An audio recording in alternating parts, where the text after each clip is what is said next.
कुठेतरी दोष निर्माण झाली. अरे आपण काही मागत नाही पण जाताना मला त्यानं बोलावता येईना हे सांगून दे. कदाचित आपल्याला माणूस ह्या गरीबला माणूस समजा एखादा बाहेर जाऊन वास्तव्य करत असेल तर त्या माणसाला जाताना महाराज त्या सवासणीला निदान कुंकू लावेल तरी बोलवायला पाहिजे. जाताना त्या भावाला सांगायचं अरे दादा काळजी करू नको दादा, आपलं काय असेल ते होऊ दे, आपण बोलत नसलो तर चालेल पण एक लक्षात घे तुझ्या गेल्याच्या नंतर मला फोन कर दादा आणि मग तुझा काय हाल हवा ते मला सांग दादा.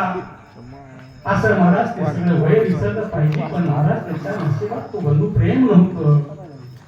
महाराज तो गेला सलाच्या ठिकाणी काम मिळाला आनंद सुखाने संसार चालत होता आणि मग सुखाने संसार करत असताना ते घरून येताना 2 रुपये घेऊन येतात, 1.5 रुपयाचं पान खायचं भिकाऱ्याच्या थालीमध्ये तो टाकायचा आणि मग टाकत असताना महाराज त्याचा नित्यनेम चालू होता आणि मग चालू असताना सुखाने संसार चालत होता पण त्या सुखी संसाराला एक दिवशी दुष्ट लागली मायबाप आणि मग दुष्ट लागल्याच्या नंतर त्याच्या अर्धांगीचं त्याच्या पत्नीचं दुःख लागलं आणि मग दुखत असताना त्याला त्या पत्नीला दवाखान्यामध्ये नेलं मायबाप आणि मग नेल्याच्या नंतर त्या डॉक्टर साहेबांना त्या माऊलीला चेक केला आणि सांगितलं काका त्या ताईला थोडस बाहेर बसवा.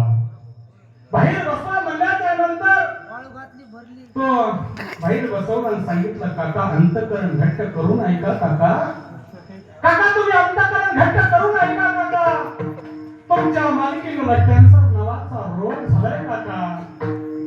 असं म्हणल्याच्या नंतर महाराज त्याच्या हृदयामधून आतमधून हनुक टाकून आला, डोळ्याच्या अश्रूच्या धारा वाहू लागल्या. त्याला सांगावा साहेब करा ना ऑपरेशन.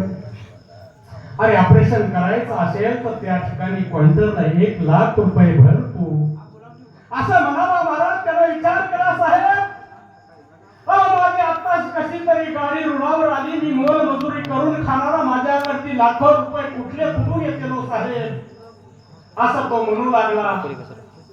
त्याला सांगितलं 1 लाख रुपये भरल्याशिवाय तुमच्या ऑपरेशन करू शकत नाही साहेब, विनंती माझी रडत रडत तो म्हणू लागला साहेब एक काम करा अहो त्या माझ्या पत्नीला दवाखान्यामध्ये ऍडमिट करून घ्या साहेब.